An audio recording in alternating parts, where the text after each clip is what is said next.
Tired of the everyday grind? Ever dream of a life of romantic adventure? Want to get away from it all? We offer you Escape. Escape, designed to free you from the four walls of today for a half hour of high adventure.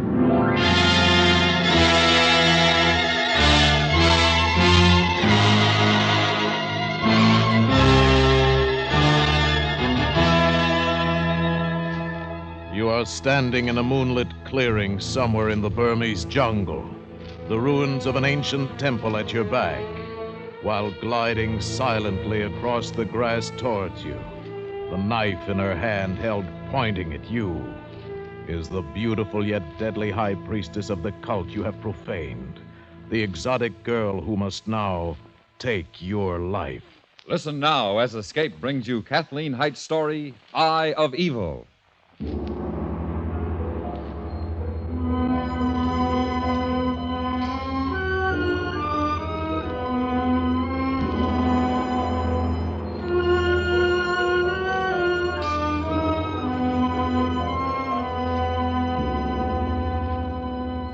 I studied Fairchild as he read the letter. He was not a man I would ordinarily turn to for help, but I was not acquainted in Mandalay. Then, too, he knew Campbell. I mean no slur against Fairchild. He was bright enough as government office clerks go. I had simply hoped for more formidable assistance.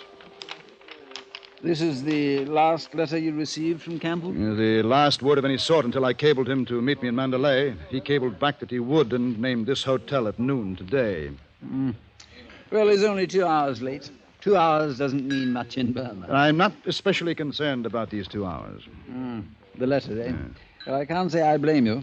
Odd sort of letter. Doesn't make a lot of sense to me. Nor to me, nor to anyone at the Historical Society. I hate to suggest this, but it sounds as if the old boy's cracked a bit, wouldn't you say? That's more or less what I've been sent to find out. This part here, he says, I shall fail if where I look my eyes see no beauty.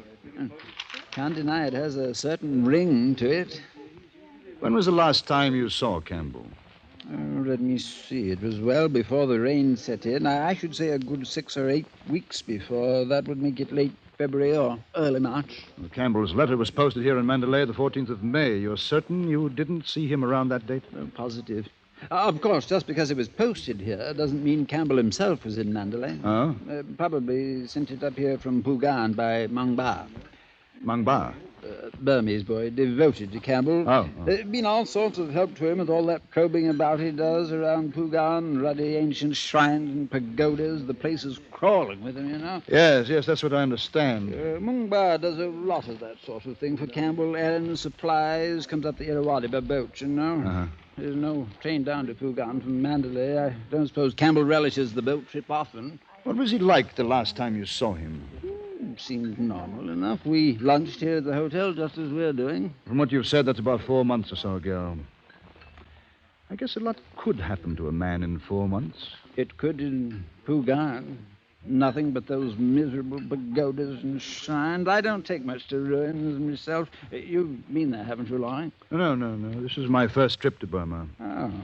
Well, then might just give you a word about the people, all sorts, of course, but those around Pugan seem to be given to all manner of strange beliefs, superstitions, odd things. Well, the evil eye, for example. You serious? Dead serious. Well, we can't be talking about the same thing. If I remember correctly, the archaic belief in the evil eye is that if one possesses it, anything or anyone he looks upon will die. Quite right. Only it isn't entirely archaic. It's a widespread belief in India, parts of Egypt, Arabia, and certainly here in Burma. Oh, that's fantastic. If I may, Loring, you're apt to find a great many things in Burma fantastic. Not so much in Mandalay, perhaps, or Rangoon, but around Pugan and to the west and north. There's a feeling, a mystic something that's been known to take hold of men. You're suggesting that Campbell... I don't know. You'd have to go there to find out.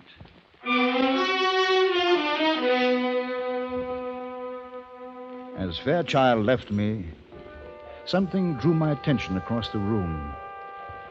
she was alone. And quite possibly the most beautiful woman I had ever seen. Utterly, strikingly beautiful. And the look in her eyes was a compelling invitation. In no time at all, I accepted. You were a very long time. Matter of seconds after I saw you. But you were a long time seeing me. I have been looking at you for almost an hour. Not like that, you haven't. No, I'd have known. I wonder. Your face, a very nice face, has been clouded with concern. And so would mine have been with your luncheon companion. He was a bit drab, wasn't he? I saw no reason for you to spend more time with him. Gina decided you should spend your time with her. Gina. I like that. And I like the name Stephen Loring. How on earth could you know that? Either I have the gift of clairvoyance, or I paid to look at the hotel register. Oh, well, in either case, I'm flattered. And because I haven't much time, I agree with Gina. I should spend what time I have with her. How much time? Today. Perhaps tonight? And tomorrow? No. Tomorrow I'm off to Pugan and feeling a mystic something that's been known to take hold of men. You joke about Pugan. Oh, no, not really. I was quoting my drab friend. I've never been to Pugan myself. I do not think you would like it there. Oh? Pugan is very different. I should think you would find Mandalay much more to your taste. I should think I would, too. And Gina, knowing Mandalay was strange to me, wrote out instructions that would lead me to our rendezvous that night, and she was gone. I found it difficult to believe our meeting had ever occurred, except that the memory of her was vivid and haunting. I lingered over a brandy and was preparing to leave the dining room. Greetings, Takin. You are, I am certain, one Mr. Loring? Is everyone in Burma clairvoyant? No, Takin. I am pleased to be Mungba. Who? Mungba. Oh, Campbell's friend from Pugan. Well, where is he? Isn't he with you? Regrettably not with Mungba. Esteemed friend remains in Pugan. Asks that you understand and kindly to return to Pugan with Mungba. Oh. Well, is anything the matter with Campbell? To say again, esteemed friend remains in Pugan.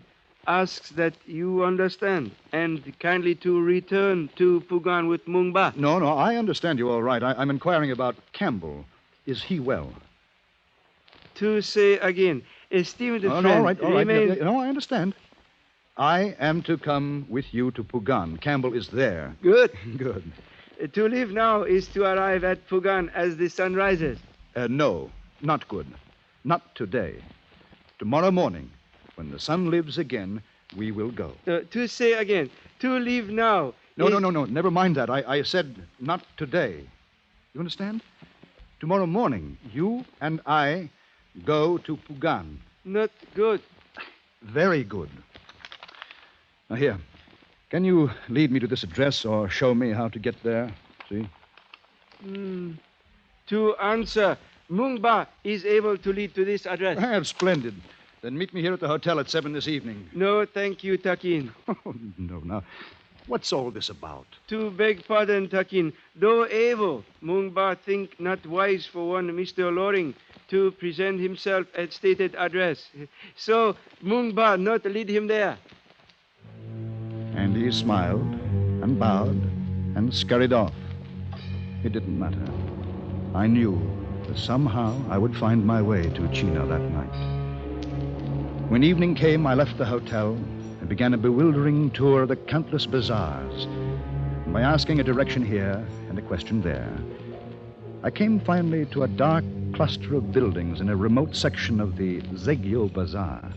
And there, at the proper door, I stopped.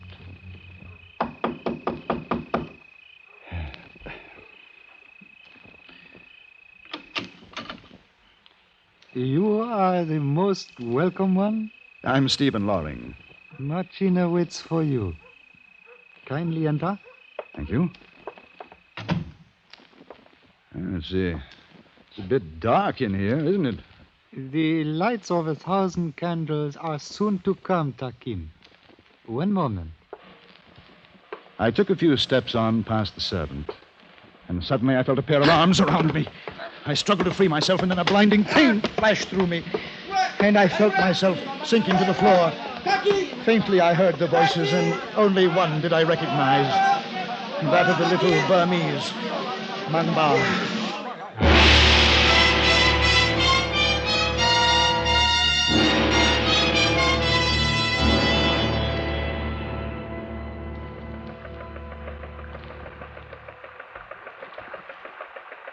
Takin. Takin. Sheena.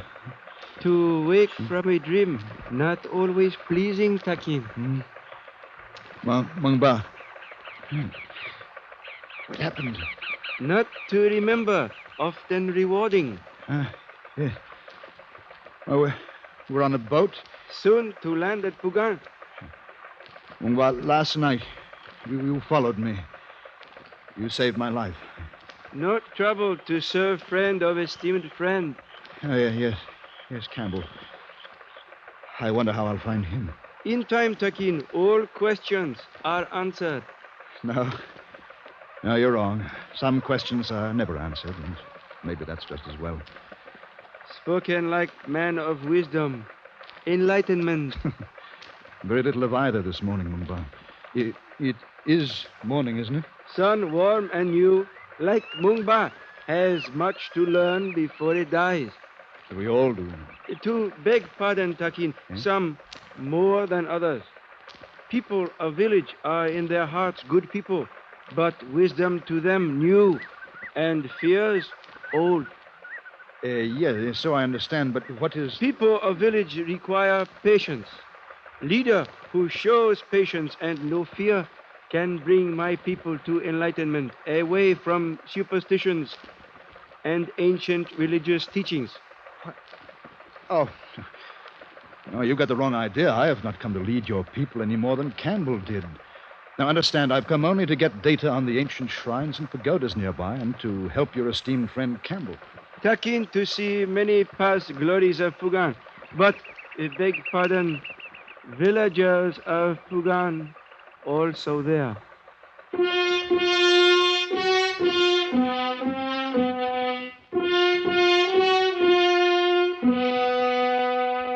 The village, when we reached it, was somewhat inland from the river port of Pugan proper. Wood and bamboo huts lined the four sides of a square that served as a compound. A pack of wild dogs swarmed ahead of us, yapping a signal to the groups of villagers bunched together near a central hut. Mung Ba raised his hand in greeting. After a moment of frozen silence, the villagers turned and ran. They run from us. Something very wrong. Not much of a welcome. Must walk ahead to hut of esteemed friend. Must smile, show no fear. Come, Takin. I fixed the smile on my face that Mung Ba ordered, and I followed him. If I showed no fear, it was not because I felt none. There wasn't a soul in sight, but my back straightened rigid with the feel of 100 eyes upon it. Mung Ba's steps slowed at the sound of the bell, his head cocked slightly to one side as if to listen. We walked on slowly now until we came to the central hut. There, Mung Ba stopped cold. No, not so. What is it? What's wrong? The evil eye, it has come. The evil eye.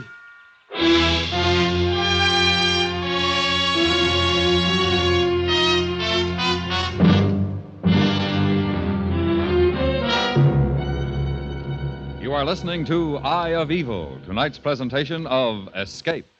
Each week, CBS Radio issues an invitation to go on the prowl in a real squad car. You'll hear the stories of real witnesses in real cases as you join us on CBS Radio's Night Watch. It's unusual, thoroughly factual, and thoroughly exciting. Night Watch, every week on most of these same stations. And now Escape and the second act of Eye of Evil.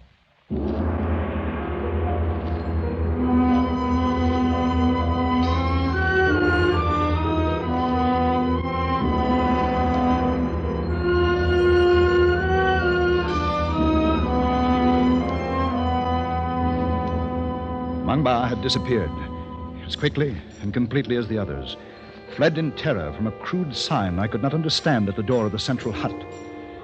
The temple bells tolled ominously as I walked inside, not knowing what to expect. Mangba had called this Campbell's hut, but there was no one inside, only the strange signs and symbols affixed to everything in sight. I wanted to run too, desperately, but something told me that if I were safe at all, I was safer inside the hut. As the silent day wore on, I found many of Campbell's papers. Garbled and strange, they were a chronicle of the steady deterioration of a man. When I finally put them down, it was night. Takin, Mungba falls before you. Are you hurt? Only with hurt of shame, Takin. And get up. When duly forgiven. I said get up. And tell me what this madness is all about, these signs. This poppycock about the evil eye. Mungba, upon seeing the signs of evil eye, forgot his enlightenment. Oh. Did you find out about Campbell? He is said to be possessed. And that accounts for these signs? Signs are charm to evil eye. Take away power. So say my people. Your people are insane. Only frightened, Takin. Look, can't you talk to them, reason with them, tell them they have nothing to fear, that even if they did, these obscene charms of theirs are no answer? Not Mungba. Takin must do. Me? That's ridiculous. To say again, Takin must do. The evil eye is on this house. Only Takin can prove this is not so. So say my people. But how? Tomorrow, Takin look upon chosen one. If chosen one not die, spell of evil eye broken. If chosen one die, not good. Oh, of all the idiotic... To beg pardon. To do this, only way to save esteemed friend and self.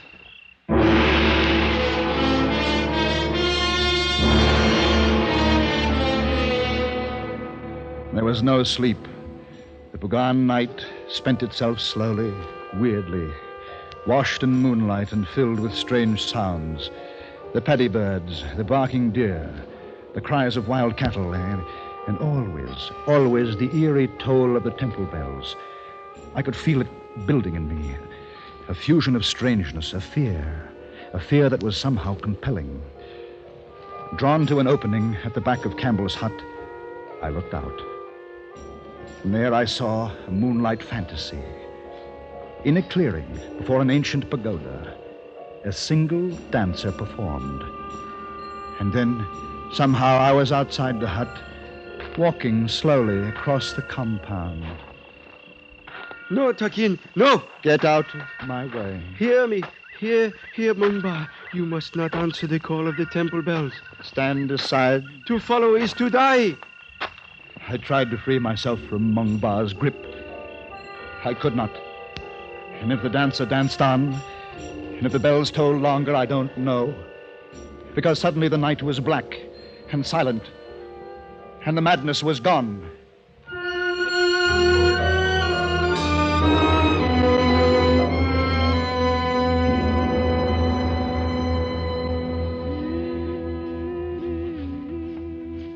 You know, each night I don't know how I got to bed, yet every morning I find you here. Takin, sleep well? Like I was hit on the head. Mungba, was there really a dancer out there last night? Mungba, fix tea. Takin, feel fine. Was there a dancer? What has gone before belongs to the night, no longer to us. I don't understand your bloody country, Mungba, or even you. I am pleased to be a simple man. You've saved my life twice now. Why? Takin, Mungba, friend. Life of friend, more precious than own life. Mungba, what happened to me last night? What happened to Campbell before I got here? Mungba, not know. Fix tea. Takin, feel fine. Everything here plays on your feelings, your emotions, the cries of the animals, the tolling of the bells, the sight of ruin after ruin, pagodas and shrines in crumbling decay. Is that it? Does the very decay here hold the power to degenerate a man? Oh, temple bell again. Hour has come, Takin. What hour? Before bright sun and my people, Takin, look upon chosen one. Only way to save esteemed friend and self.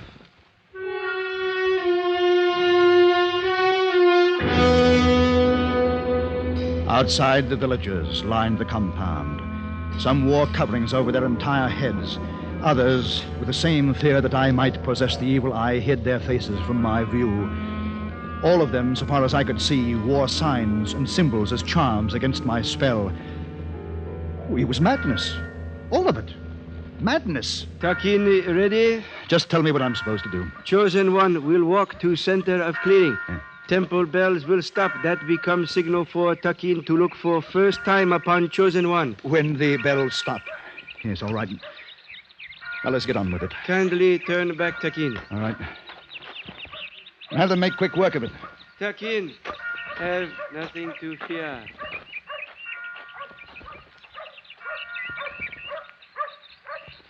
My heart very nearly stopped with the bells. Slowly, I turned around to look upon the chosen one. He stood proudly straight, smiling confidently at me. My little Burmese friend, Mung Ba. And I looked and smiled and watched him fall. Mung Ba! Mung Ba! Mung Ba, how in heaven's name? Not Takin, esteemed friend. Campbell, he... Campbell? Poor wretched devil.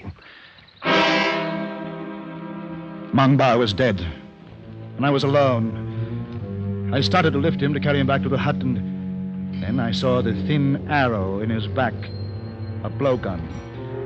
I looked up in the direction the arrow must have come. There it was, the ancient pagoda where the dancer had been the night before. It was also the direction of the temple bells. And this time, without anyone to stop me, I walked into the ruins of the temple. Campbell! Campbell! Where are you? I'll find you. You know, Campbell?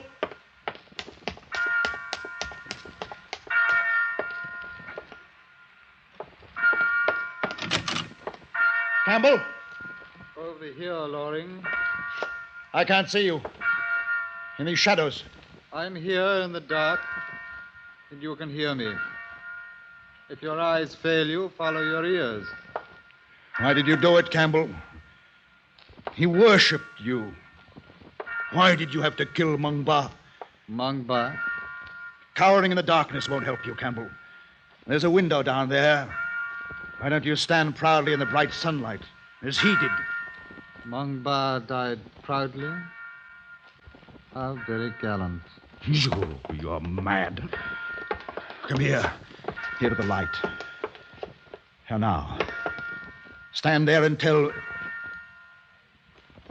Campbell. Are we at the window now, Loring? Campbell. You're blind. Do I stand proudly in the bright sunlight? What happened to you? Who did this to you? I shall fail if where I look my eyes see no beauty. Oh, Campbell. We didn't understand in your letter. None of us understood. Tell me, who did that to your eyes? Where one sees no beauty, no good, one sees evil. And once the eye becomes absorbed with evil, it is said, the eye must no longer see. Campbell, listen to me. We'll go now, you and I. I'll take you home. I am home. No. We'll go to England. Now. together. Do you understand me? You don't understand me. I want to be here. I must be here. But why? Why? This place is strange and terrifying. And beautiful, Loring. But you must go before you see its beauty, before it draws you and holds you and never lets you go. There is no beauty here. Have you not seen our beauty, Stephen Loring? Gina.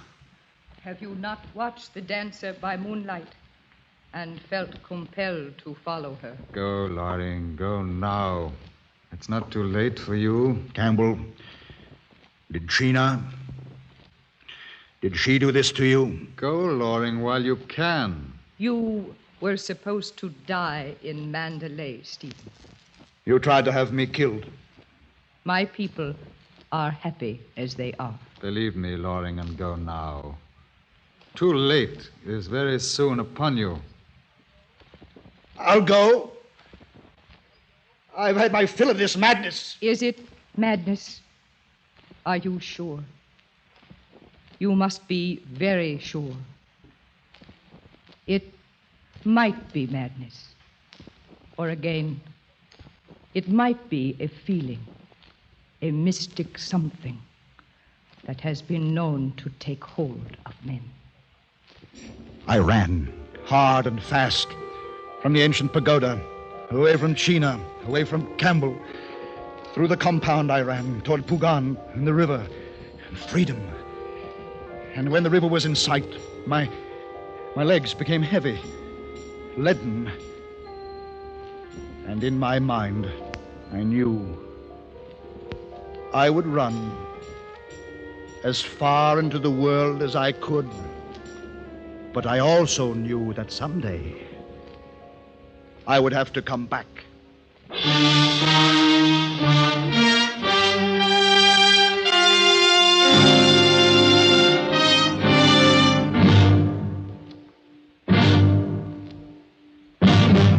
Under the direction of Norman MacDonald, Escape has brought you Eye of Evil by Kathleen Heights, starring John Daner.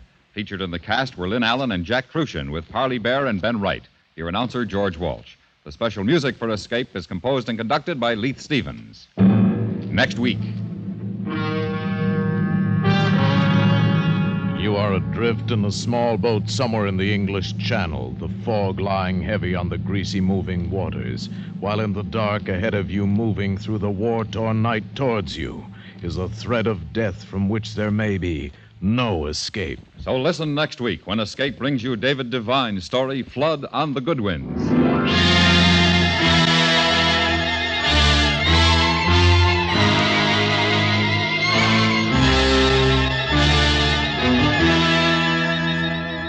This coming Monday night on CBS Radio's Gunsmoke, you'll discover, along with United States Marshal Matt Dillon, that the problems facing a U.S. Marshal of the Old West were just as vital and real as those facing law enforcement officers today. Remember, Monday nights on most of these same stations, CBS Radio presents realistic Western thrills on Gunsmoke. This is the CBS Radio Network.